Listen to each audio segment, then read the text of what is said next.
Сәлем барлықтарыңызға, сіздермен бүгін өте дәмді әрі тез жасалатын котлет дайындайтын боламыз.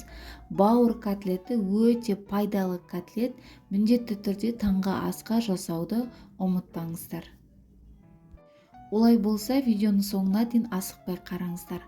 Алдымен блендерден бауырымызды жақсылап өткізіп аламыз. Егер де сіздерде блендер болмаса, ет тартқыштан өткізіп алсаңыздар болады.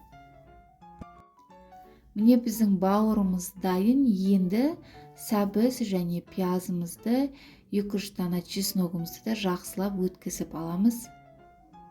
Менде қазір 500 грамм бауыр, 500 грамм бауырға 1 сәбіз, 1 пияз және 2-3 дана чеснок салдым. Дайын болған етіміздің үстіне сәбізімізді және пиязымызды да өткізіп салып алдық. Енді оның үстіне 1 шай қасық тұзымызды саламыз және 100 грамм жылы сүтімізді саламыз. Жақсылап араластырып, енді оның үстіне 6 ас қасық ұн саламыз. Толтырып. Ұнымызды да жақсылап араластырып аламыз. Ешқандай түйір қалмауы керек. Ұнымызды жақсылап араластырып алдық. Енді оның үстіне 1 жұмыртқамызды саламыз.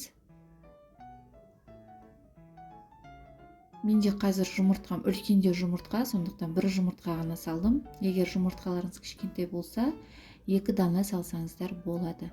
Енді барлығын жақсылап араластырып аламыз. Ешқандай түйір қалмауы керек бізде. 2-3 минуттай жақсылап араластырып алыңыздар. Өте дәмді котлет болады және пайдалы. Енді котлеттерімізді жақсылап қуырып аламыз. Сковородкеге майымызды құйып, жақсылап қыздырамыз және 1 ас қасықтан толтырып құйып шығамыз. Қараңыздар, дәл видеода көрсеткендей етіп 1 ас қасықтан толтырып құясыздар. Өте тез қуырылады. 1-2 минутта қызарып шыға келеді біздің бауырымыз. Өте пайдалы және тез дайындалатын котлеттердің бірі. Міндетті түрде таңғы асқа дайындап көріңіздер. Отбасыларыңыз күні бойы күш қуатты болып, энергияға толып жүреді. Өте дәмді салат, оңай жасалады және отбасыларыңыз сүйсініп жейтін болады. Котлеттеріміздің бір бетін жақсылап қызартып қуырып аламыз. Бір беті жақсылап қызарғаннан кейін келесі бетін аударып қуырып аламыз. 1-2 минутта тез пісіп шығады біздің котлеттеріміз. Өте дәмді болып шығады және тез жасалады. Міндетті түрде дәл осы рецептпен жасауды ұмытпаңыздар. Және достарыңызбен бөлісуді, менің каналымды қолдап, лайк басып, комментарий жазуды ұмытпаңыздар. Менің каналымда бұдан да басқа түрлі рецепттер бар. Міндетті түрде тіркелуді ұмытпаңыздар. Қалған котлеттерімізді дәл солай 1 қасықтан, үлкен қасықтан құйып, жақсылап қуырып аламыз. Сонымен біздің котлеттеріміз дайын болады.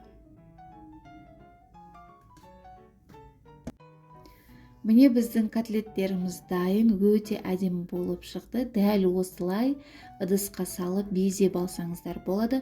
Қонақтарыңызға ұсынсаңыздар да болады. Қараңыздар, түрінің өзі қандай тәбетті ашатын және тойымды, ең бастысы пайдалы котлет. Міндетті түрде дәл осылай жасауды ұмытпаңыздар. Кез келген соустарыңызбен қолдансаңыздар болады. Мен қазір сметанамен қолдандым.